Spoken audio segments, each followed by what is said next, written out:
सर्वकल्याणकारकं प्रधानं सर्वधर्माणां जैनं जयतु शासनम् जैनं जयतु शासनम्। पंच परमेष्टि भगवान की जय हो। आचार्य श्री गुरुवर कुंद कुंद महाराज की जय हो। आचार्य श्री गुरुवर विद्यासागर महाराज की जय हो। परम उपकारी निर्यापक श्रवण मुनिपुंगा श्री सुधासागर जी महाराज की जय। आचार्य संघ की जय। परमार्थ की सिद्धि हमेशा चारित्र से होती है। परमार्थ का विनाश हमेशा अचारित्र से होता है, असंयम से होता है। और असंयम का उत्पत्ति कसाय से होती है। तो जब मोक्ष का साक्षात कारण चारित्र है, क्योंकि चारित्र सीधी कसायों को अटैक करता है, कसायों का नाश करता है, कसायों का समन करता है, कसायों को रोकता है। और जहाँ राग द्वेष रुक जाते हैं उसी का नाम मोक्ष है, उसी का नाम परमार्थ है, उसी का नाम परमानंद है। राग द्वेष रूपी जो कणिका है वह हमें अध्यात्म के उस सर्वोच्च शिखर से के आनंद से वंचित करती है। कल शाम को प्रश्न आया था कि चारित्र की संक्षिप्त परिभाषा क्या है, कि जो हमें ऐसी वस्तुओं से दूर हटाता है जिनसे राग द्वेष दूर होते हैं। वस्तु को नहीं हटाना, हमें राग द्वेष को हटाना है। और राग द्वेष को हटाने के लिए वस्तु को हटाना पड़ती है। जब दो व्यक्ति लड़ते हैं, दोनों में कसाय होती है, तो अपना पर्पस है इन दोनों की कसाय समाप्त हो जाए। लेकिन दोनों की कसाय बिना अलग किए बिना नहीं होगी। अपन दोनों को अलग नहीं करना चाहते, लेकिन अलग किए बिना कसाय टूटने वाली नहीं। जैन दर्शन कहता है हमें पदार्थ से कोई मतलब नहीं। एक लोकाकाश क्षेत्र के अंतर्गत असंख्यात लोक है, असंख्यात प्रदेशी और अनंत जीव राशि रहती है। तो कहता है हमें कोई मतलब नहीं, एक साथ रहो, एक साथ ही रहना है। अनंत जीव हैं और लोकाकाश असंख्यात है, तो अलग अलग कैसे रहोगे? एक एक प्रदेश पर अनंत अनंत सभी द्रव्यों के प्रदेश रहेंगे। मिलके रहो, मिलके रहो, रहना ही पड़ेगा, एडजस्टिंग करना ही पड़ेगा। अवगाहनत हमारा लक्षण है। लेकिन मिलके रहो, लेकिन लड़ो मत। मिलके रहो, लेकिन राग द्वेष मत करो। अब राग द्वेष तुमने नियम बना दिया। पहले धर्म ने कहा कि मैं तुम्हारा कुछ भी नहीं छुड़ाऊंगा, चलो। मोक्ष जाने के लिए संसार को छोड़ने की जरूरत नहीं है। लोगों ने कहा कि महाराज मोक्ष अलग से क्यों बनाया गया? कितना अच्छा होता कि संसार को ही मोक्ष बना देते। मोक्ष में ही पावनता क्यों? कितना अच्छा होता संसार ही पावन बन जाता। मोक्ष जाने की जरूरत क्या? संसार में ही मोक्ष का सुख मिल जाता। क्यों जाना मोक्ष को? क्या जरूरत पड़ी? जैनागम कहता है आपका परामर्श सही है, मैं इस बात को तैयार हूं कि जो मोक्ष में निराकुलता है मोक्ष में पावनता है, मोक्ष में शुद्धि है, वह मैं मोक्ष जाने की जरूरत ही नहीं। आपका सलाह बहुत अच्छा है कि मोक्ष जाने की क्या जरूरत, संसार को ही मोक्ष बना दो ना, संसार को ही पावन पवित्र बना दो ना। बहुत अच्छी सलाह है, इतनी अच्छी सलाह है।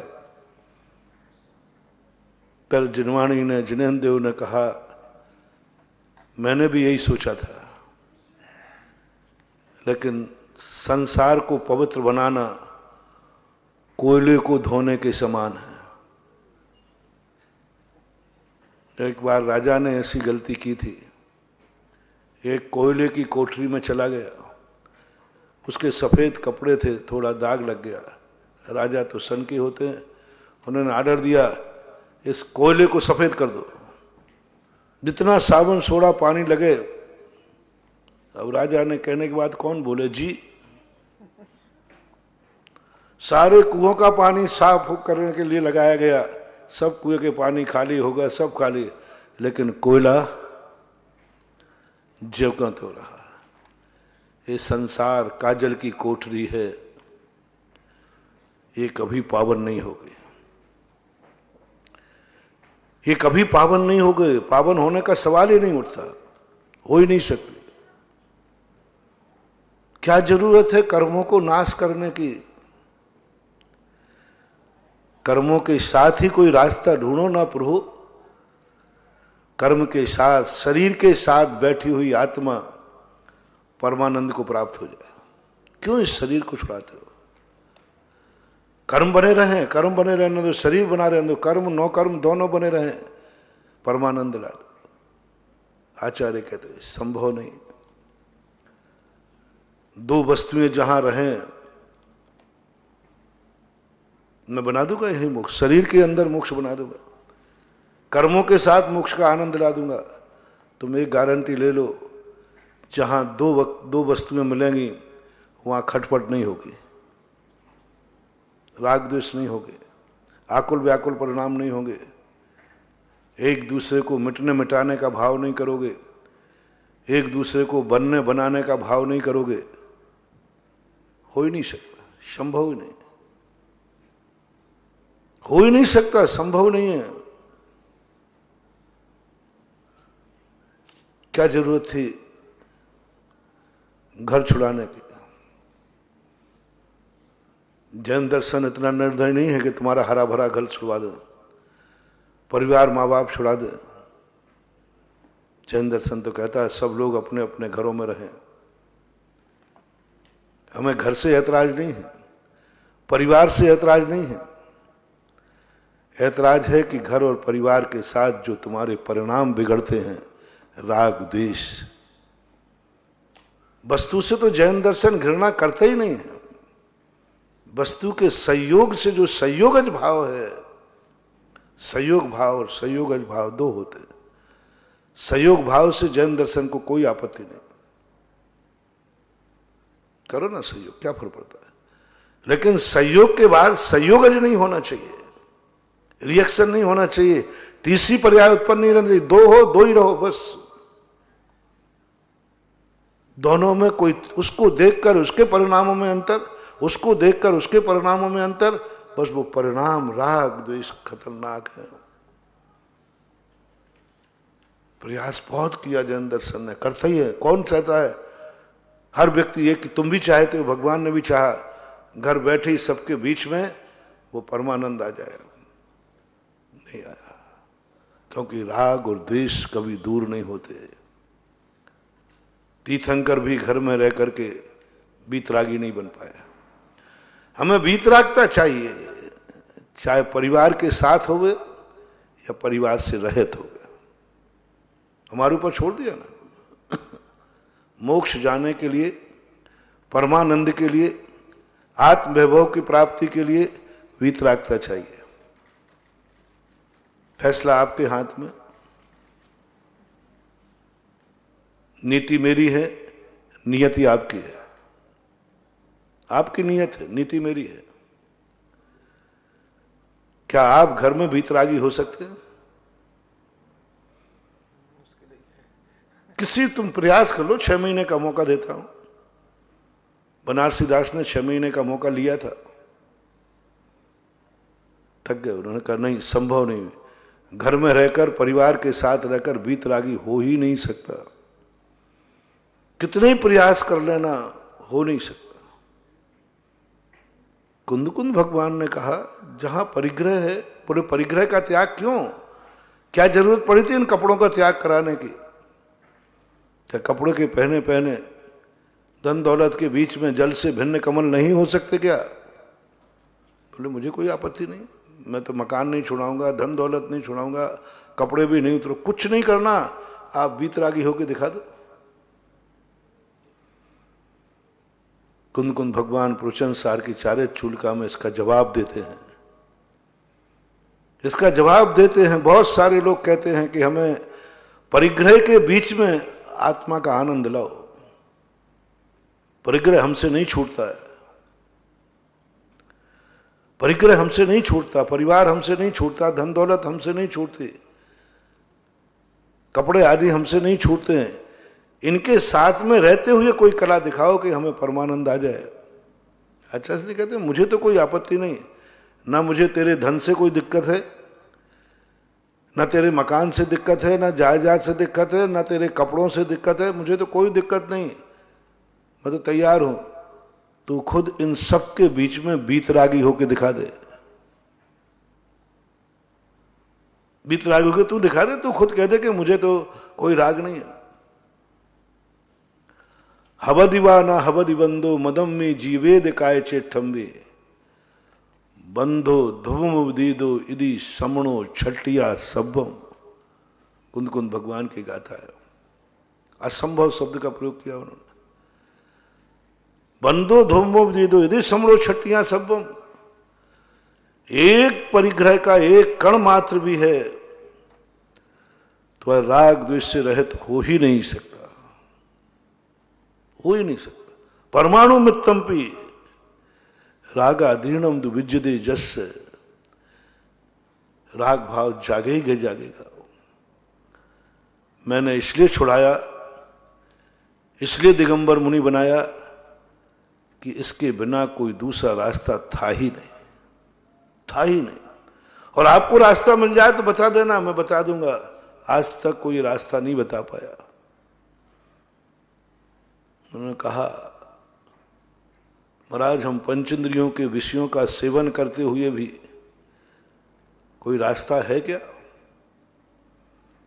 पूरा हम खाते पीते टीवी देखते, पांचों इंद्रियों के विषयों को ग्रहण करते हुए और अंदर परमानंद लेने का प्रयास कर रहे हैं। बहुत सारे लोग कर रहे हैं, प्रयास कर रहे हैं।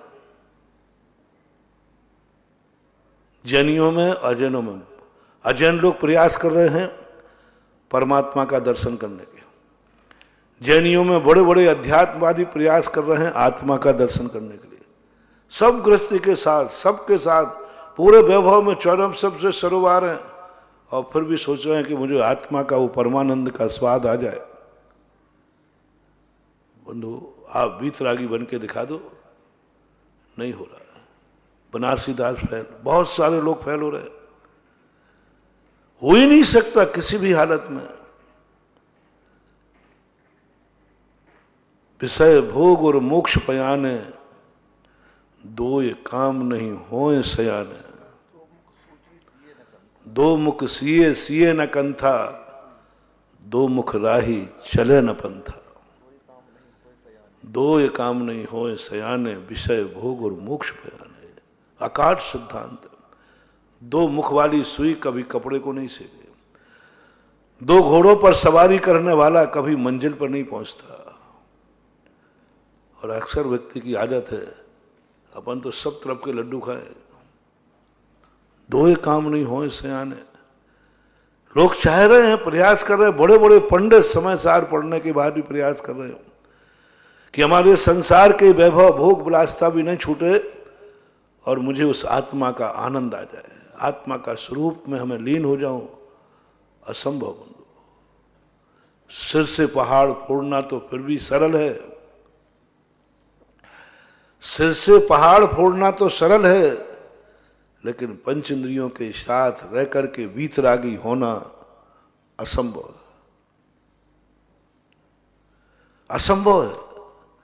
ज्ञान कला जिनके घट जागी, बेजग माही सहज बैरागी। ज्ञानी मगन विषय सुख भोगी, यह विपरीत संभव है नाई। हम ग्रस्त पंडितों के उदाहरण दे रहे हैं इसलिए आज। क्यों? आप लोग कहते हो कि महाराज आप लोग महाराज जी बन गए हो, इसलिए आप लोगों को ऐसा लगता है कि हम गृहस्थों को धर्म का आनंद नहीं आता, आत्मा का आनंद नहीं आता। हम लोग प्रयास कर रहे हैं, आएगा। चलो मैं गृहस्थों को उदाहरण, जिनने प्रयास कर लिए, क्यों समय खराब कर रहे हो? बनारसी दास जैसा पंडित, हर चीज को प्रैक्टिकल करने वाला, परीक्षा करने वाला, जन्मजात श्वेतांबर थे बनारसी दास जी। बहुत उन्होंने परिग्रह के साथ, वहां भी उन्होंने आत्मानुभव की चर्चा की, आत्मानुभव प्राप्त करने का प्रयास किया। वर्षों वर्षों लगा दिए, वर्षों वर्षों तक। श्वेतांबरों में तो कपड़े रहते हैं, वस्त्र रहता है, खूब प्रयास किया उन्होंने। अंत में उनको कुछ हासिल नहीं हुआ। तब उन्होंने दिगंबर साहित्य पढ़ा, दिगंबर शास्त्र पढ़े। पढ़ने के बाद वो निर्णय पर पहुंचे, परिग्रह के साथ कभी भी आत्मानुभूति नहीं हो सकती। फिर उन्होंने ये लिखा, ज्ञान कला जिनके घट जागी, बेजग माही सहज बैरागी। हो ही नहीं सकता ऐसा कि व्यक्ति को आत्मानुभूति के लिए, करने के लिए पंचेंद्रिय के विषयों का त्याग नहीं करना पड़े, परिग्रह का त्याग नहीं करना पड़े, करना ही पड़ेगा। बस इसी बात को लेकर बनारसी दास ने दिगंबर धर्म स्वीकार किया था। हालांकि बहुत सारे दिगंबरों, श्वेतांबरों से दिगंबर बहुत बने, और बनारसी दास ने पग पग पर लिखा है, अनुभव करके लिखा उन्होंने। वो गृहस्थ थे, हम तो तुम्हारी गृहस्थी का अनुभव कर नहीं पाते, मालूम नहीं, तुम लोग हमें छका देते हो।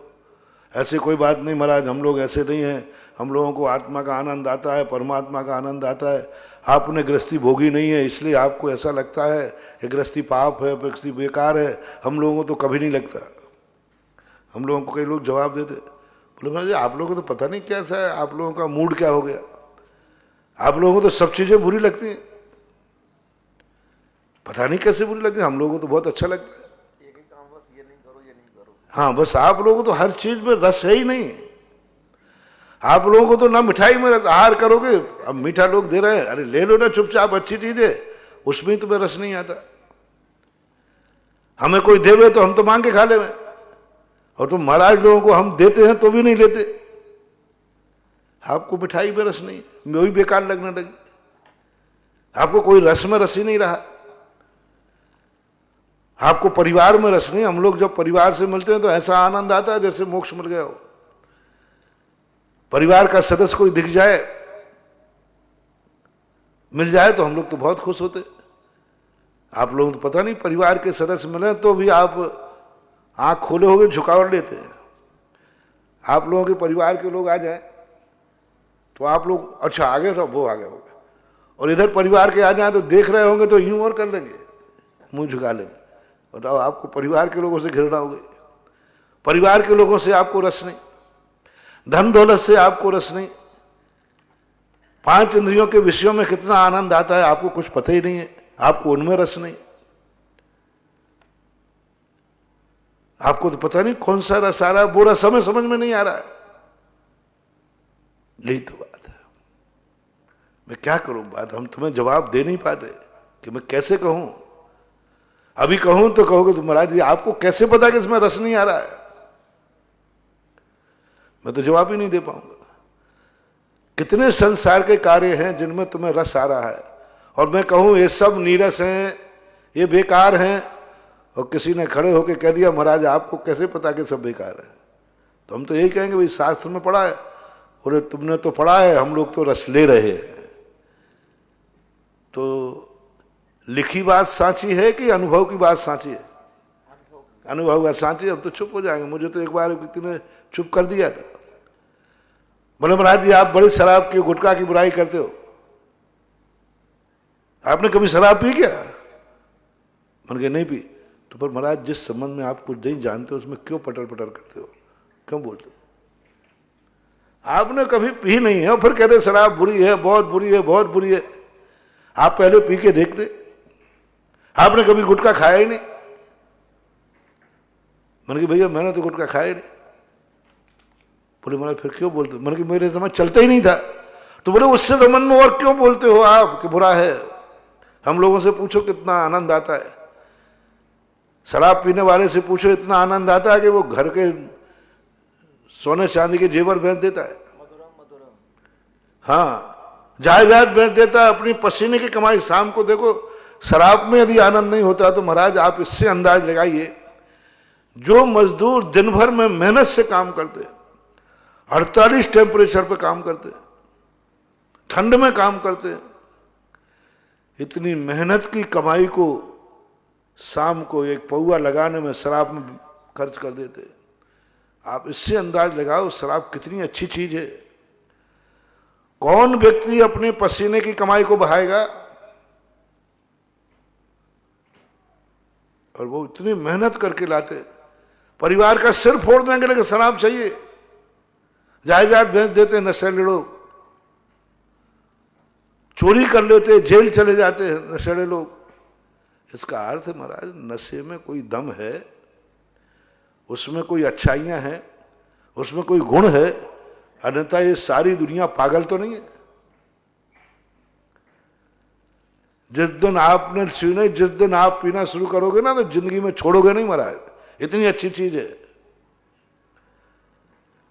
या तो आप अनुभव करें और अनुभव करके बोलें कि ये चीज बहुत बुरी है, और या फिर आज से इसकी बुराई बंद कर दें। तो मैं क्या जवाब दूं? जितनी बातें मैं प्रवचनों में करता हूं ना, कोई खड़े होकर के पूछते महाराज जी आपको कैसे मालूम, तो मेरी तो हवा खिसक जाएगी, मैं जवाब ही नहीं दे पाऊंगा। क्योंकि बहुत सारी बातें तो हम पढ़ाई करते हैं, शास्त्रों में पढ़ लेते हैं, यहां वहां से सुन लेते हैं, प्रवचन में कह देते हैं, लेकिन वो गलत नहीं निकलते। और हमने कहा कि भाई देखो ये सब चीज का जवाब अनुभव करना जरूरी नहीं है। हमारे आचार्य महाराज से भी एक बार प्रश्न हुआ था ईश्वरी के अंदर, आज आपको कैसे मालूम कि हम लोगों को संसार में विकल्प होते हैं, हम लोग दुखी हैं, हम लोगों की सामायिक निर्विकल्प नहीं हो सकती, हम लोग माला निर्विकल्प होकर नहीं पहन सकते? तो आचार्य ने एक ही जवाब दिया, तुम्हारा मेरे पास आना बता रहा है कि जहां तुम हो, जिनके बीच में तुम हो, वहां सुखी नहीं हो।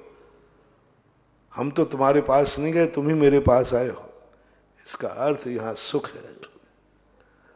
कोई मुनिराज तो चक्रवर्ती नहीं बने, चक्रवर्ती ही मुनिराज बना है। अंदर से पूछो, हाँ कोई मुनिराज चक्रवर्ती नहीं बने आज तक, चक्रवर्ती ही मुनि बना है।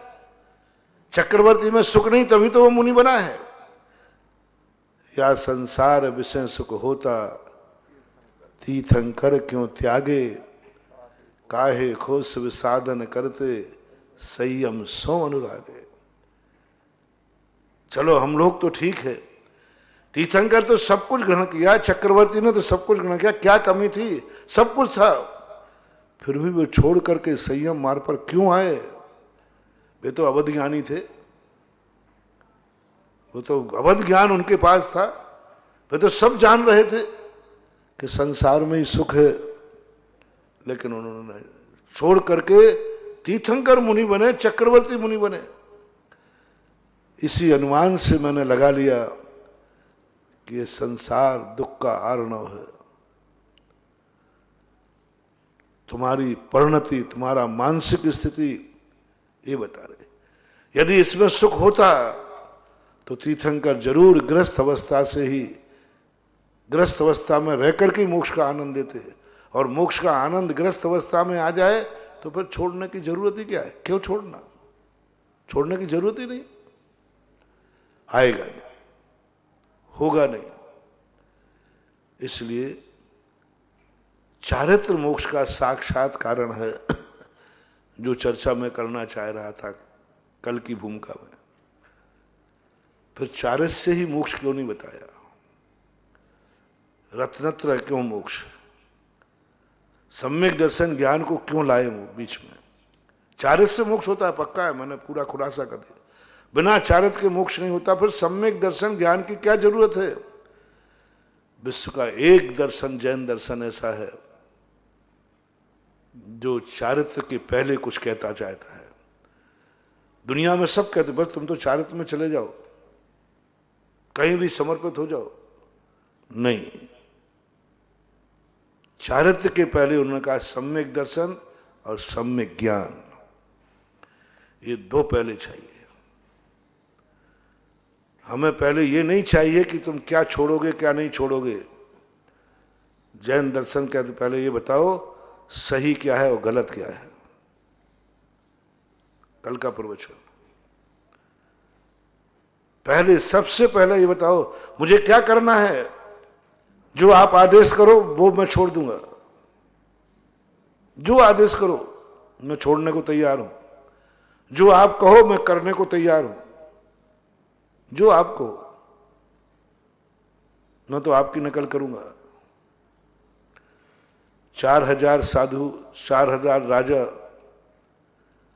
एकदम अंधे भक्त थे ऋषभदेव के। उन्होंने कहा मुझे कुछ नहीं मतलब, ऋषभदेव जो करेंगे वो हम करेंगे।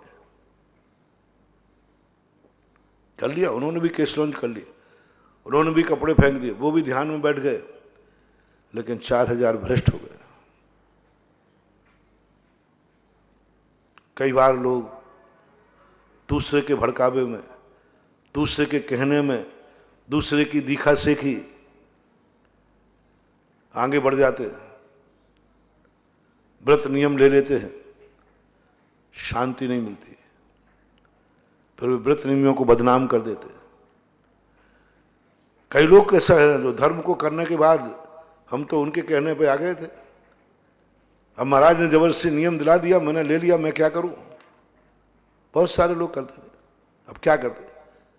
महाराज चौके में आ गए, अब उन्होंने कहा कि रात्रि भोजन छोड़ दो, गुटखा छोड़ दो।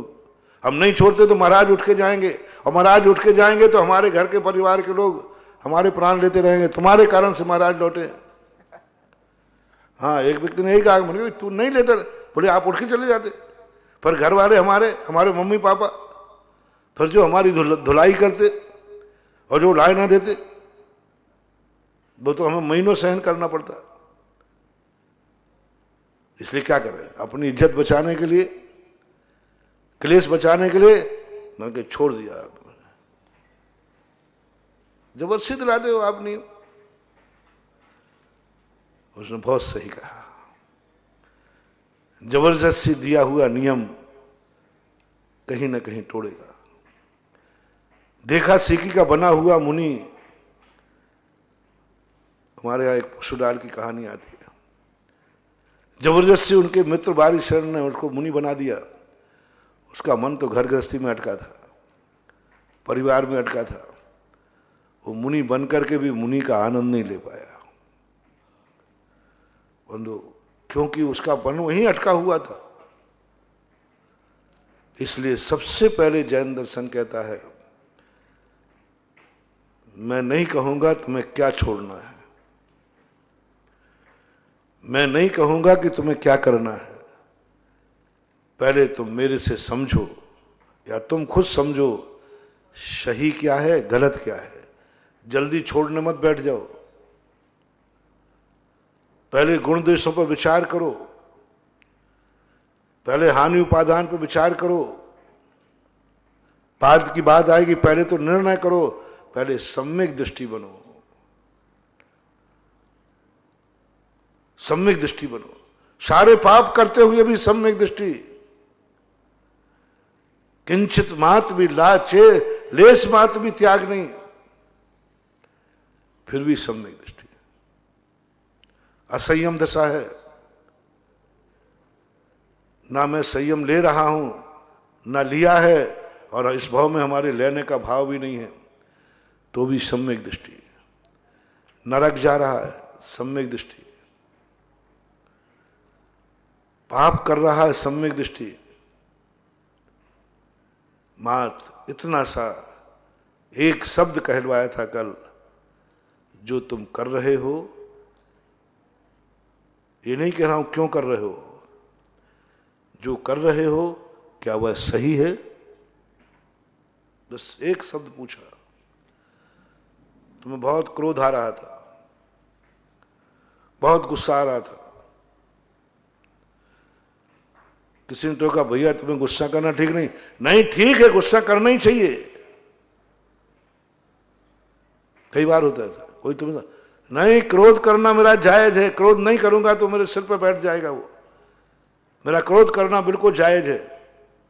आपकी कई बार आत्मा गवाह देती, देखना कोई टोके तो आप जवाब भी दे दे, मेरा गुस्सा करना जायज है, यदि मैं बिल्कुल गुस्सा नहीं करूं तो लोग तो मुझे परेशान कर देंगे, मुझे गुस्सा करना जायज है। सांप से कहो तू फुसकारा मत कर, काटा मत कर, बोले महाराज जी काटना जायज है, काटना जायज है, नहीं तो मेरी जिंदगी खराब हो जाएगी। जब तक मैं काटता हूं मेरी जिंदगी बची हुई है, और काटना बंद कर दूंगा तो लोग मुझे गलूबंद के समान गले में लटका के भेजेंगे। यदि सांप के पास जहर नहीं होता ना, हर व्यक्ति की जेब में वो सांप होता, क्योंकि वो सॉफ्ट होता, बहुत चिकना होता है। बच्चे तो ऐसे खेलते कि बेचारे को सांप कभी नहीं बच सकता, हर व्यक्ति के गले में सांप होता। महाराज हमारी जिंदगी जहर से बच रही है, यदि मैं जहरीला नहीं होता तो मेरी जिंदगी कष्टदायी हो जाती, इसलिए मेरे अंदर जहर होना अच्छी बात है।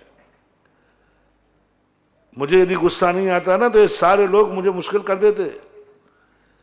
मेरा ये रौब ही बहुत लोगों की धारणा है। मैं घर में जो अच्छी तरह जी रहा हूं ना, मेरे घर में सारे परिवार थर थर कांपते, यहां तक कि मम्मी पापा भी कांपते। मैंने ऐसा टेलर बना के रखा है, बस इसी को बोलते गुंडा, इसी को बोलते हमारी भाषा, शास्त्रीय भाषा में मिथ्या दृष्टि है। जायज है, हर व्यक्ति को थोड़ा क्रोध करना चाहिए, जायज है, बस मिथ्या दृष्टि है। मान रखना चाहिए, हाँ मान रखना चाहिए, कोई गलत नहीं है, हमारा भी कोई मान होना चाहिए। मान करना ठीक है, बोले ठीक है। मायाचारी करना बिल्कुल करना चाहिए, मायाचारी के बिना संसार चलता है क्या? यदि मायाचारी नहीं करें तो हम तो संसार में जी नहीं पाएंगे। व्यापारी धंधा नहीं करते, मायाचारी करनी ही पड़ेगी महाराज। आपका ये जवाब होता है, आप ये जवाब अपने आप को दे देते हैं। कई बार मन गवाने, नहीं करना पड़ेगा, जायज है, कुछ गलत नहीं है इसमें। लोभ, महाराज लोभ नहीं करेंगे तो कैसे गृहस्थी चलेगी? करनी पड़ेगा। चिन्हवाणी कहती है इसको मिथ्या दृष्टि घोषित कर दो। अनंत संसारी, इसने हर पाप, हर कसाय को बैलेट कर दिया, ये सब सही है, कुछ गलत नहीं है। दूसरा सम्यक दृष्टि जीव को कहा, क्रोध करते हो? बोले जी करता हूं। क्रोध के बिना चलेगा? बोले नहीं चलेगा। क्रोध छोड़ सकते हो? नहीं छोड़ सकते। दोनों में अंतर समझना, हालांकि कल मैंने व्याख्यान में बता दिया था, थोड़ा उसको और समझ लें।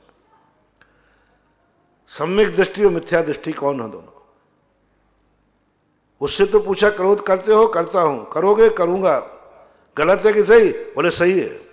इससे पूछा तुम क्रोध करते हो? करता हूं। क्रोध छोड़ पाओगे? बोले नहीं छोड़ पाऊंगा, क्रोध के बिना मेरा चलता नहीं है। फिर क्रोध ठीक है कि नहीं? बोले गलत है।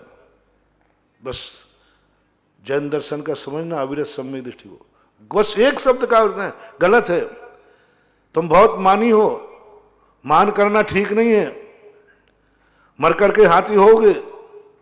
बोले ठीक है साहब, मैं मान करता हूं, करूंगा, मैं बहुत, मेरी मान कसा है बहुत, थोड़ा सा मेरा अपमान कोई करता है मैं बौखला जाता हूं, थोड़ा सा मेरा अपमान हो जाता है मैं फिर कुछ भी करने को तैयार हूं, इस पर थोड़ा कंट्रोल करो। बोले नहीं होगा साहब, कोई बात नहीं, मान करना ठीक है कि नहीं? बोले गलत है। मायाचारी, मैं मायाचारी करते हो तुम? के नहीं, बहुत बहुत करता हूं। आगे करोगे? बोले करूंगा, इसके बिना मेरा नहीं चल सकता, मैं मायाचारी नहीं छोड़ सकता हूं। कोई बात नहीं, मायाचारी करना ठीक है गलत है? बोले गलत है। परिग्रह, तुम परिग्रह रखते हो कि नहीं? रखता हूं साहब।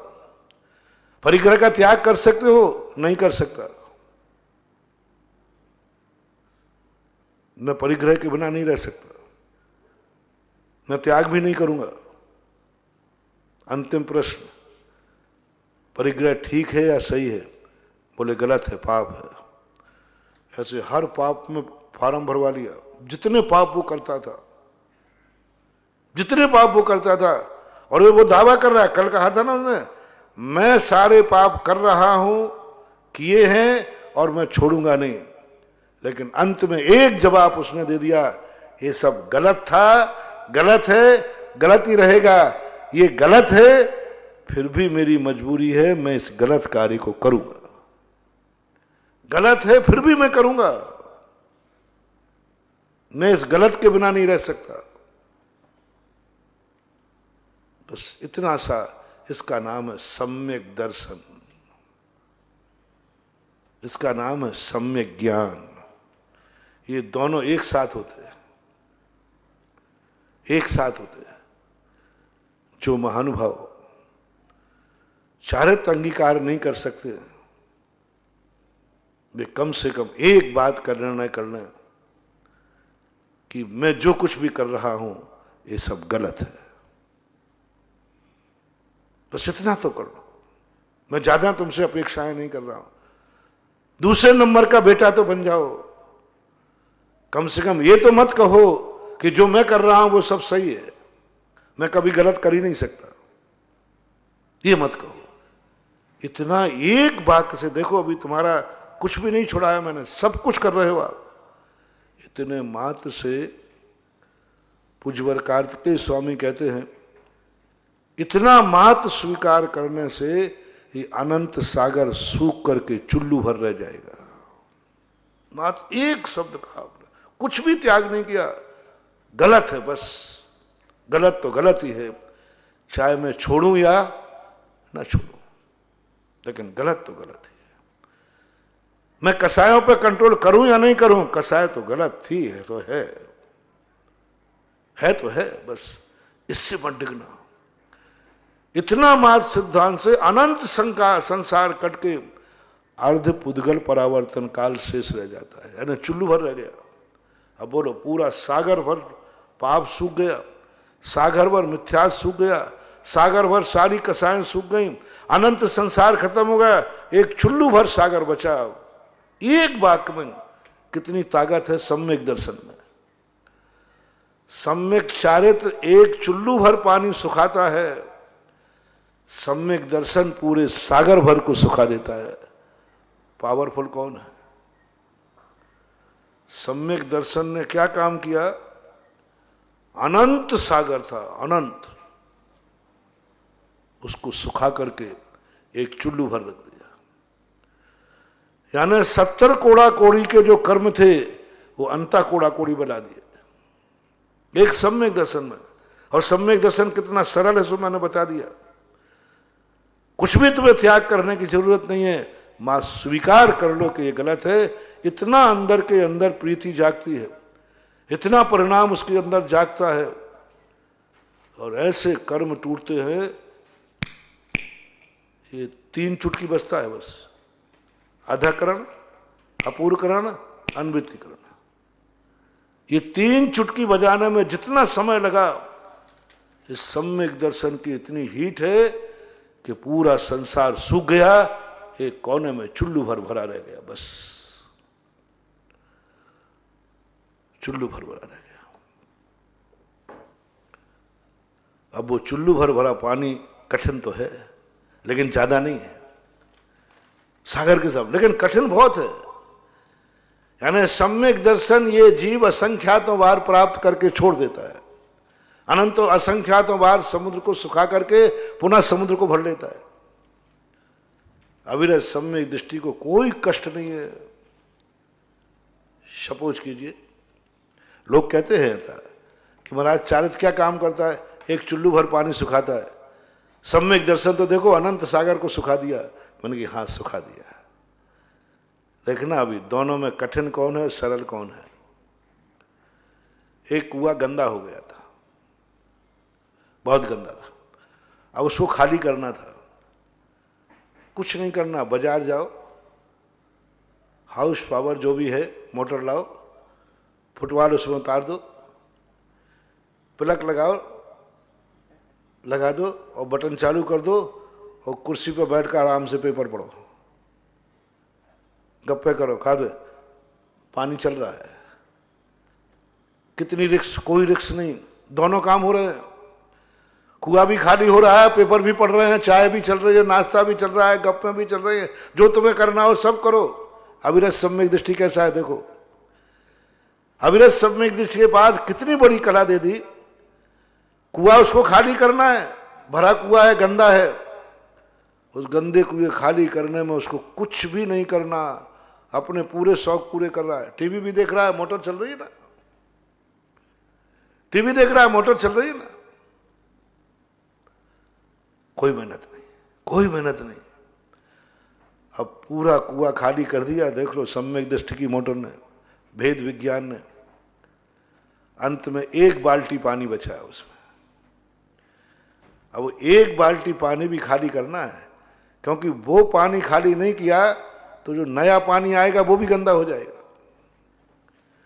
अब वो एक बाल्टी पानी में जो पंप की फुटबॉल होती ना, वो नहीं डूब रही। अब बंद हो गया पंप, पानी तो एक बाल्टी पड़ा है।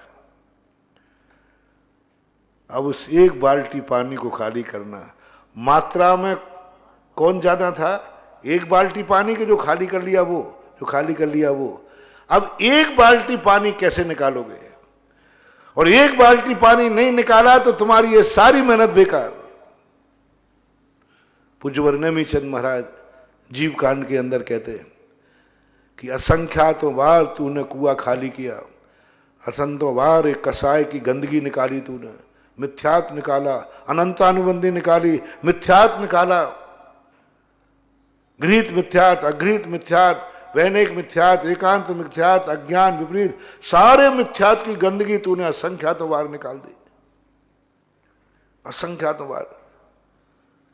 कसाय तूने अनंतों बार निकाल दी, कसाय को निकाला, असंख्यातों बार कसाय निकाल दी। लेकिन फिर गंदा का गंदा, फिर गंदा का गंदा।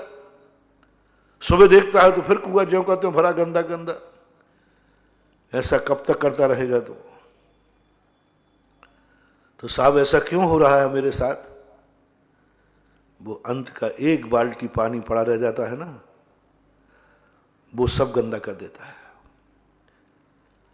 तो एक बाल्टी पानी कैसे निकालूं? अब पंप नहीं चलेगा, अब पेपर नहीं पढ़ सकोगे, अब चाय नाश्ता नहीं करे। अब चारित्र की बात है, बिना सीढ़ी का कुआं है,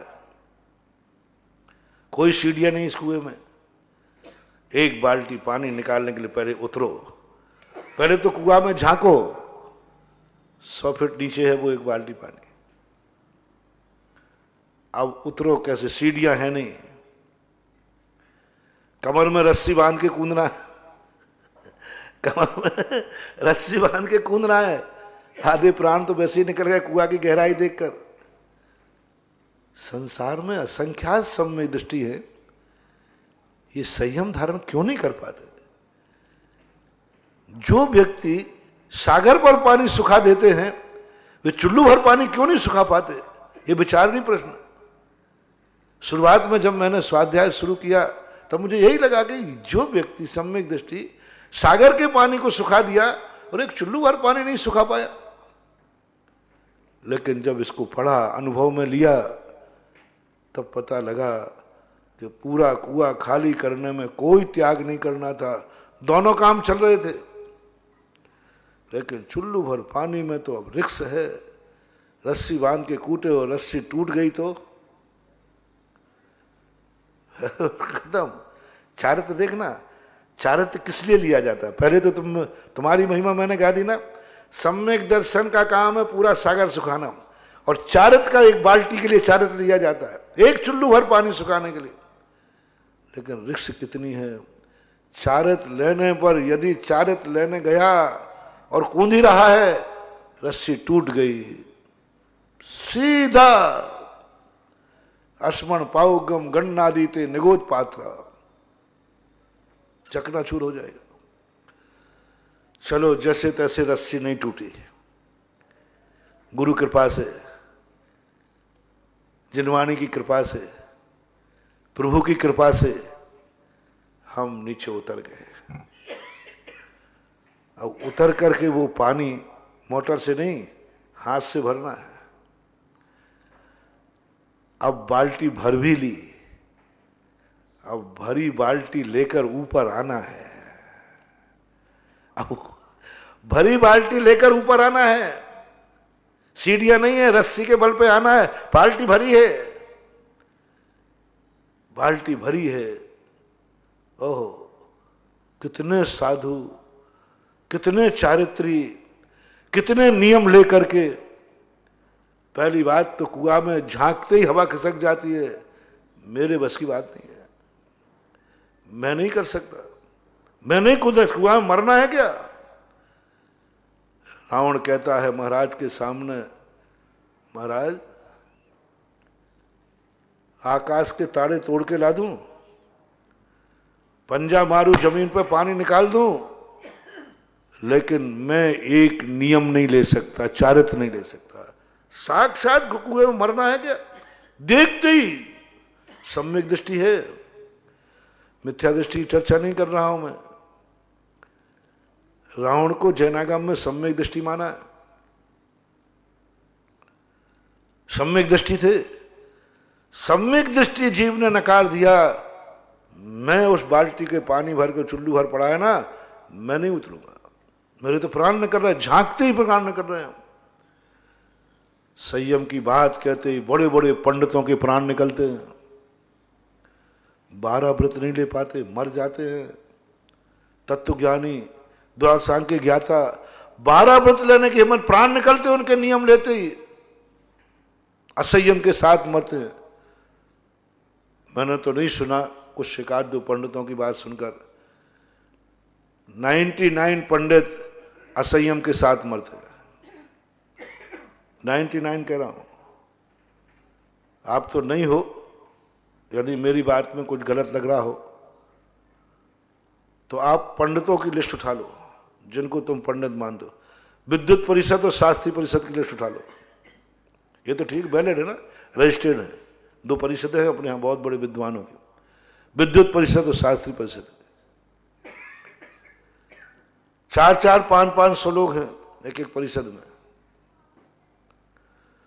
पहले भी जितने विद्वान हो चुके हैं, जिनमें जिनकी याद हो, जिनके विद्वानों की, पंडितों की, तुम जिनको तुम पंडित मानते थे, जिनके तुमने प्रवचन सुने हैं, जो तुम शास्त्री कहते थे, पंडित कहते थे, पंडित जी कहते थे, इनमें से कितने पंडित तुम्हारे सामने मरे तो होंगे, कोई ना कोई पंडित मरे हैं और कुछ मरेंगे। कितने पंडित वृत्ति होकर, पहले बताएं कितने पंडित मुनि होकर मरे? बहुत कम, बहुत कम हैं, हुए हैं। पंडित भूरामल जैसे आचार्य के गुरु, दादा गुरु ज्ञान सागर जी के एक शिष्य थे, आचार्य कल्प विवेक सागर, पंडित थे, पंडित लक्ष्मी जान। और भी कुछ पंडित हुए हैं, अन्य संघों में भी हैं, लेकिन परसेंटेज कितना आएगा? 1% आ जाए तो बहुत मुश्किल है। पंडितों में मुनि बन करके 1% भी मुश्किल है। चलो कोई बात नहीं, मुनिचर्या थोड़ी कठिन है ना।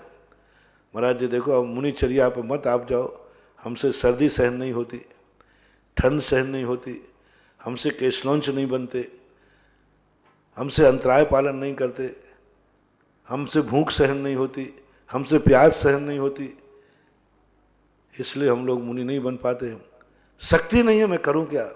चलो कोई बात नहीं, बहुत बहुत सही कहा उन्होंने। महाराज यदि बन जाएंगे हम मुनि महाराज और प्यास लगेगी तो मर के मेंढकोर होंगे, क्योंकि हमसे प्यास सहन, गर्मी सर्दी सहन होती नहीं।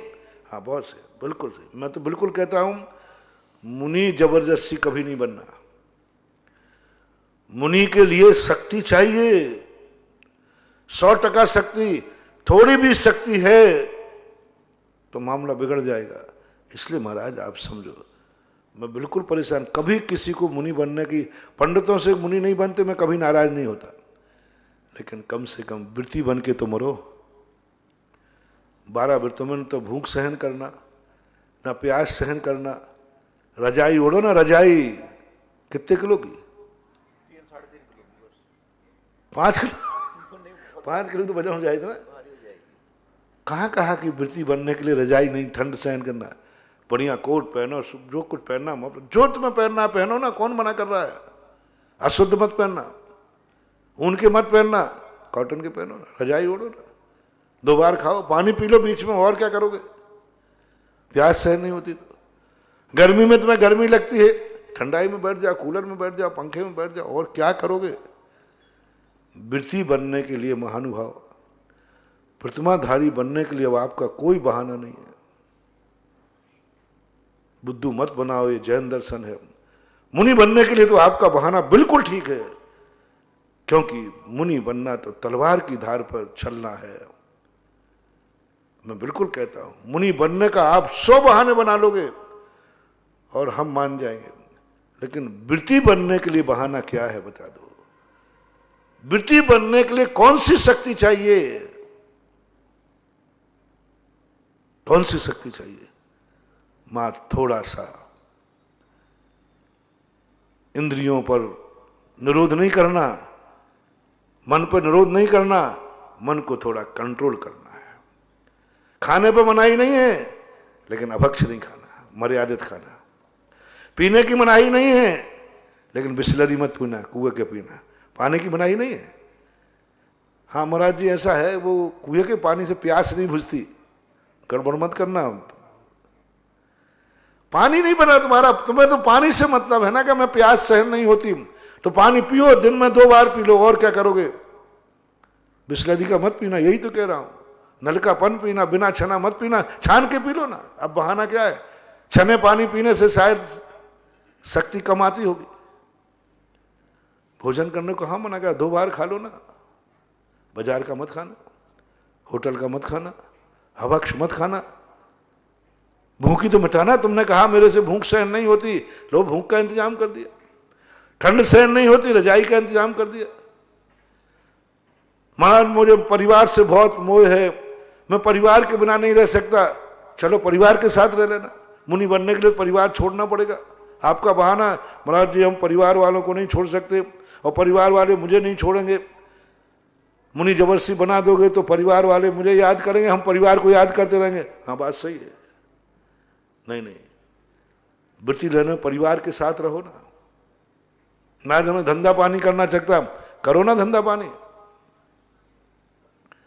8 वर्ष अंतर मुहूर्त में भी यदि आप 12 व्रत ले लेते हो, आपकी गृहस्थी में कहीं बाधक नहीं है, कोई कार्य में बाधक नहीं है, अनैतिकता छूटेगी।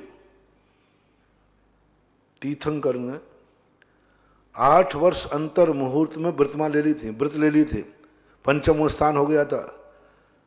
वृत्ति बनने के बाद 6 खंड का राज्य जीता, सुदर्शन चक्र, 6 खंड की विभूति। वृत्ति की बात कर रहा हूं मैं। वृत्ति बनने के बाद 96,000 शादियां की शांतिनाथ, कुंथनाथ, रहनाथ ने। वृत्ति बनने के बाद कह रहा हूं। महाराज मैं संयम से नहीं रह सकता, मैं शादी करूंगा, वृत्ति बना। हाँ, मुनि बनने के लिए तो नहीं कर पाओगे। मुनि बनने के लिए तो आपको छोड़ना पड़ेगा, लेकिन वृत्ति बनने के लिए शादी करने की मनाही नहीं है। 96,000 शादियां वृत्ति बनने के बाद। वृत्ति बनने के बाद 96,000 संतानें उत्पन्न हुई। वृत्ति बनने के बाद सुदर्शन चक्र का 6 खंड का राज्य प्राप्त किया वृत्ति बनने के बाद। इसमें बता दो अब आपका बहाना क्या है। नियम ले लो ना पहले। मैं साधु नहीं बनूंगा, फिर भी साधु के पास आओ। फिर क्यों? एक तमन्ना है, साधु की संगति से। पूज्यवर आचार्य महाराज ने लिखा मूक माटी में, साधु की संगति से व्यक्ति संत बने या नहीं बने, संतोषी जरूर बन जाता है। डाकू बनने का भाव त्याग देता है, क्योंकि मैं साधु की, सुबह साधु के पास जाता हूं, शाम को जाता हूं, मैं मुनि भक्त हूं। डाकू नहीं बन सकेगा, उसके हाथ कांप जाएंगे, डाकू नहीं बन पाएगा। इसलिए आप लोगों को अपनी जिंदगी के संबंध में बहुत 2 चीजों के संबंध में कल और आज विचार किया। दूसरे नंबर के बेटे की सत्य जानने का प्रयास करो, अभी जल्दी छोड़ो मत। असत्य को पहचानने का प्रयास करो, छोड़ो मत, क्योंकि छोड़ने का नाम लेते ही तुम भाग जाओगे। जो मैंने बता दिया वृत्ति का, कम से कम एक बार ये तो कह दो कि मैं अविरति हूं, गलत हूं। सारे विद्वानों की एक घोषणा कराना चाहता हूं कि मैं विद्वान होकर प्रतिमा नहीं वृत्ति नहीं हूं, ये गलत है, मेरी कमी है, मेरी दोष है। कम से कम आलोचना तो कर दो एक बार, आलोचना तो कर दो एक बार। तुम्हारे तो मन में फीलिंग भी नहीं आ रही है, अंदर भाव भी नहीं आ रहा है कि मैं पंडित होकर के वृत्ति नहीं बन पा रहा हूं। आलोचना तो कर दो कम से कम, गलत है, मुझे संयम के साथ नहीं रहना चाहिए, मुझे वृत्ति बनना चाहिए। ये आलोचना सुबह शाम करना शुरू कर दो, मंदिर के दर्शन करते समय शुरू कर दो। शायद यह आलोचना एक दिन तुम्हें उस स्थान पर पहुंचा सकती है जहां तुम अभी तक नहीं पहुंच पाए। महावीर भगवान